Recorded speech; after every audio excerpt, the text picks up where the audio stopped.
adopte une démarche qui est tout à fait originale, puisque on a l'habitude, avec les livres d'histoire, d'avoir une série chronologique qui part, grosso modo, du début pour arriver à aujourd'hui. Et là, Sokolov nous propose une démarche qui est complètement inverse. Il regarde la situation de la Russie aujourd'hui et il essaie d'en voir les racines relativement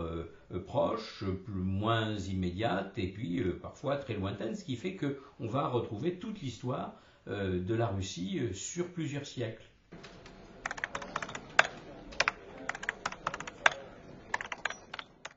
Alors on part de la Russie d'aujourd'hui et on va essayer de voir pour quelles raisons la Russie est dans cet état-là aujourd'hui,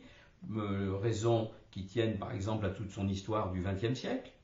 le communisme, enfin la révolution, le communisme, les guerres.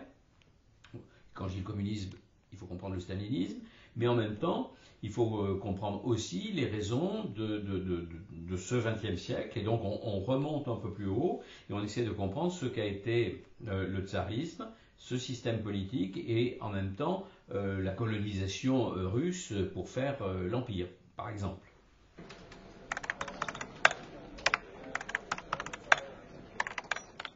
Alors, il y a effectivement une spécificité russe qui aboutit à ce que l'auteur appelle le retard russe. C'est le mélange d'un certain nombre de traditions et de références, et en particulier la contradiction entre l'Occident et l'Orient dans une même vision du monde qui fait que souvent ces choses-là ne sont pas compatibles. Et du coup, on en arrive à cette